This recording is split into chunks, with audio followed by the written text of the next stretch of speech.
వస్తు మెట్లెక్కుతుంటే ఇందాక ఆంధ్రప్రదేశ్ మాజీ ముఖ్యమంత్రి జగన్మోహన్ రెడ్డి గారు చెప్తున్నాడు, ఒక ముఖ్యమంత్రినే గుడికి రానియరా అని అడుగుతున్నాడు, ఒక మాజీ ముఖ్యమంత్రిని గుడికి రానియరా అని అడుగుతున్నాడు. ఏం పని లేని వాళ్ళంతా ఈ దళితుల ఈ దేశం లోపల ఏదో మాట్లాడుతున్నట్టు దళితుల పరిస్థితి ఏంది అని అడుగుతున్నాడు. అయ్యా జగన్మోహన్ రెడ్డి గారు, మీరే చెప్పారు, మళ్ళా కింద ఇంకో స్క్రోలింగ్ వస్తుంది, నేను 5 సార్లు తిరుమలకు పోయి పట్టు వస్త్రాలు ఇచ్చినా అని.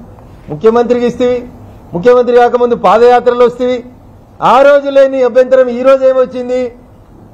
ఈరోజు ప్రసాదం విషయంలో, లడ్డూ విషయంలో కొన్ని అవకతవకలు జరిగినాయని చెప్పినప్పుడు 28వ తారీఖు రోజు మీరు తిరుపతి వస్తా అన్నారు. రండి జగన్మోహన్ రెడ్డి గారు, తప్పేం లేదు కదా. వచ్చినప్పుడు ఆలయ నిబంధనల ప్రకారం ఒక డిక్లరేషన్ ఇవ్వాలి. ఈ డిక్లరేషన్ సంతకం పెట్టమని అడిగినాం జగన్మోహన్ రెడ్డి గారిని. రఘునందన్ రావు అడగలే. హిందూ బంధువులంతా, హిందూ సమాజం అంతా, సనాతన ధర్మాన్ని పాటించేటువంటి పెద్దలందరూ, ఇది ఒక జగన్మోహన్ రెడ్డి గారికే కాదు అందరికీ వర్తిస్తుంది. గుడికి వచ్చేటోళ్ళని కాగితం సంతకం పెట్టమంటారా? మేమెవరిని అడగలేదే. రోజు దళితులు వేల సంఖ్యలో, లక్షల సంఖ్యలో గుడికి వస్తున్నారు కదా తిరుమలకి. లేని కులం పంచాయతీ ఎందుకు తెస్తున్నారు జగన్మోహన్ రెడ్డి గారు?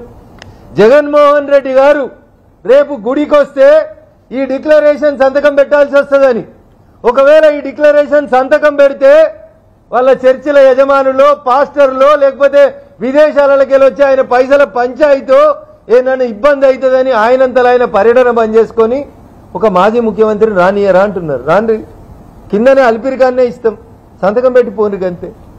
మీరు చెప్పింది కదా, లడ్డూలలో నెయ్యి నేను వచ్చినాక రాలే, లడ్డూలు నేను తయారు చేయలే, old system is being implemented అంటున్నారు జగన్మోహన్ రెడ్డి గారు ఇంగ్లీష్ లో. This is also old system. Declaration ఇలా కొత్తగా అడుగుతలేరు.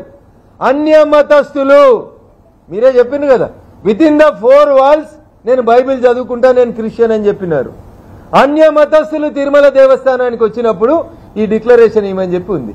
Not only in Tirumala, if you want Jaganmohan Reddy గారు, I will send a list of the temples. గురువాయూర్లో, తమిళనాడులో, ఇట్లా చాలా గుళ్ళల్లో ఈ దేశంలో ఇతర మతస్థులు గుళ్ళోకి వస్తే ఇట్లాంటి డిక్లరేషన్ సంతకం పెట్టాలని ఉంది.